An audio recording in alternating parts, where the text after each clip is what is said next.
every year we take the time to reflect on the year that we had. The winter is a great time for that. We're slowing down. People are taking time off from work. We're looking over the year, how it played out for us. We're setting goals and intentions for how we want the new year to look for us. And so we thought it was only right to share a piece of that here with y'all today. So it's not going to be our typical format, as I mentioned, but we are just going to get into it. We have some great reflective questions that we encourage you to reflect on after this episode, just to lay a foundation. That's how it starts, like just writing it down, making it plain, and figuring out what we want to change, what we want to keep as we enter the new year. Yeah, the wrap up is always one of my favorite episodes. It's how we started. I know, and that's why I really love it. It's like a full circle moment each year, coming back to the foundation, a homecoming of sorts. It's a homecoming for sure. Back in 2016, our first episode was wrapping up 2016. Yeah, baby, it was. And ever since then, we've held on to it. And I love this tradition. I do too. It's a favorite of mine. Yes, it keeps us accountable too. Wow. For what we need to do. It does. And what we have done. Because when I was looking over these questions, I said, ooh, it made me realize what I need to do differently for sure. Definitely. You know? Mm-hmm. So let's get into it. Let's do it. Why don't we? So let's start on a high. What was your highest moment of this year and why? I would say the highest moment of this year for me was securing the Spotify Unbothered deal. To be seen by Jamel, such an amazing team. Not even just Jamel, for Christina. Christina's like really a visionary. She's so smart, intelligent. She keeps her finger on the pulse of what's going on. I love her for that. Yeah, like Christina is tapped the fuck in. Christina Tapper is tapped in. She is a sharp tool. She's sharp. Yeah, she's the executive producer of the Unbothered Network. So she is just so brilliant. And for her to be introduced to our content through the Spotify algorithm, and of course put it on Jamel's radar, and for Jamel to see what it is that we do and be like, yeah, there's a space for them here. That just made me feel really good. And I think it was at a point where we were feeling like we were kind of plateauing in what it is that we do here at the Black Girl Bravado, specifically together, just individually, and wondering what is next. How can we either reinvent this thing, make it better, make it bigger, and struggling with, like, we know what we want to do, but how do we do it? Right. How do we take the steps to get where we want to get?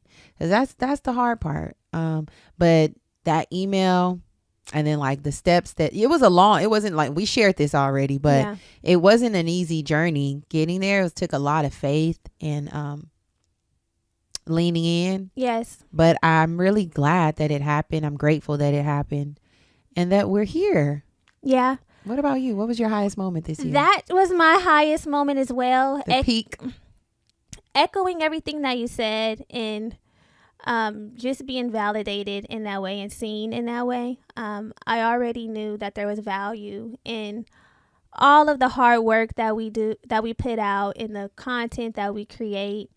But like you said, we had reached a point where it felt like, where we knew we couldn't do this alone. We couldn't continue to do this alone. Like, we all know that you need people to go further. You need people that possess the tools, the ideas, the resources, the connections that you don't have to go further. We've mentioned time and time again on this show that when Germany and I set out to do this podcast, we didn't really have any intentions for it to go as far as it has gone. You know, we were just two homegirls picking up a mic, talking our shit. And as we went on, we got more serious and intentional about it. But we also realized that just being two regular ass homegirls, that we didn't have a lot of the resources that we needed to really push this show forward. Right. So Jamel and the Unbothered crew really like put a breath of fresh air in this show. And refine our process. Yes, helped us refine our process, and helping to amplify the show on a level that we just couldn't reach on our own. And for that, I'm grateful. And it just made me feel so good this year that this all came to fruition. Like, I felt like, wow, look at the girls. I did. And it's funny that I think this is showing me two things, being in this place, that we need to be recognized. Personally, for me, that's a big part of my human design. Going back there is being recognized, but also when you're putting in so much work, it is essential. It does give you the little push you need. And I also think, how much do I fuck with my own shit? You know, that's what I really think. Like, do I only fuck with it when other people are fucking with it? Am I only really, really proud of it when people say, damn, it's so good?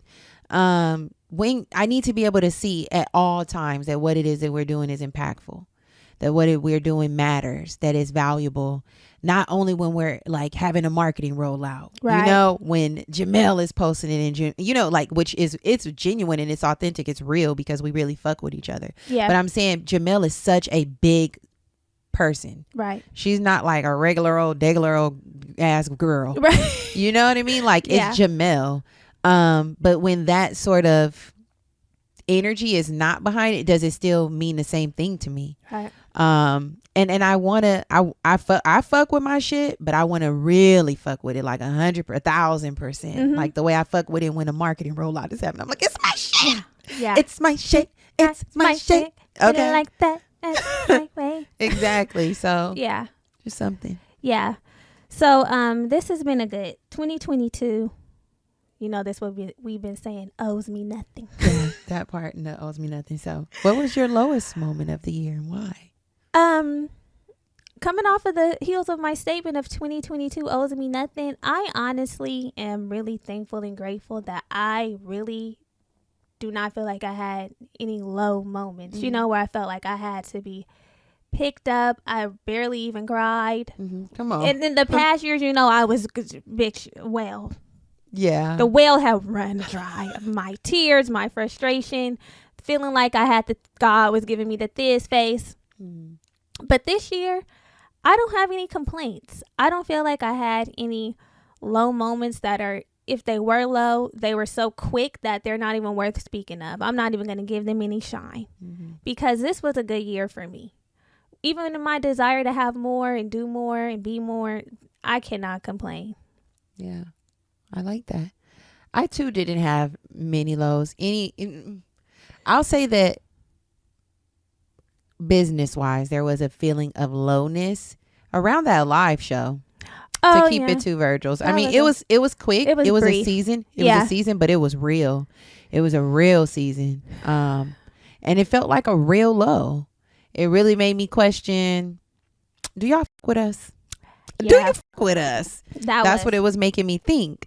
But even in those moments, I'm, I guess, reminded of like the power of just believing, continuing, pivoting when you need to, slowing down but not stopping.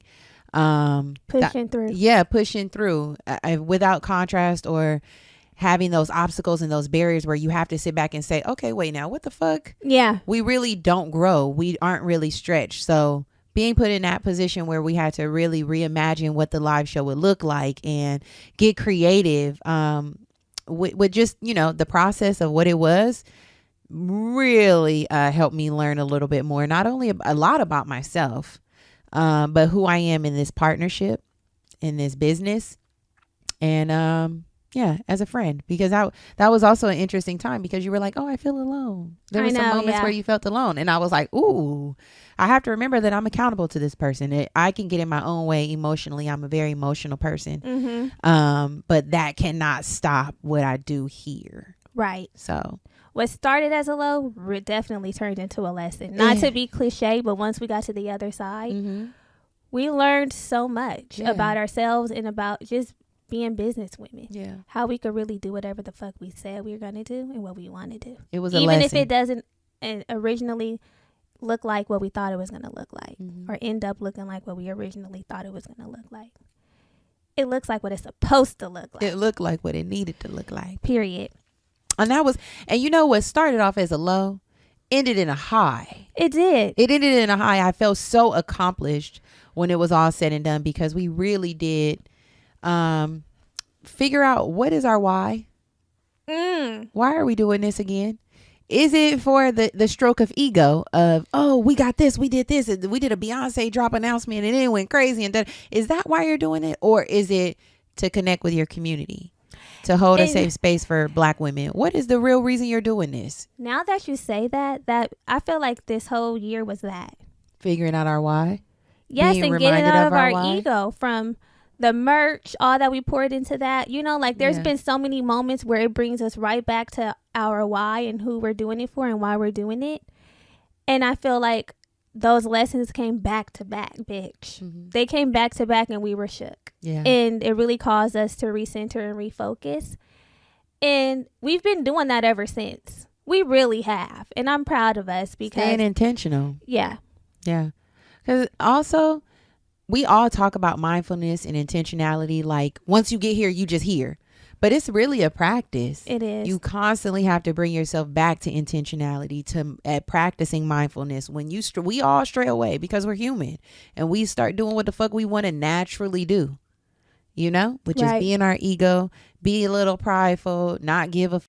And it's like, hold on. We're supposed to be evolved women here and get things easily. Yeah. Get things easily. Baby, I'm the queen to put it in my lap. I'm like, wait, hold on. Y'all giving it out? Y'all giving it out? Hand it to me. Grow sisters. Girl, hello. Yeah, put it in my hand. That's what it's giving.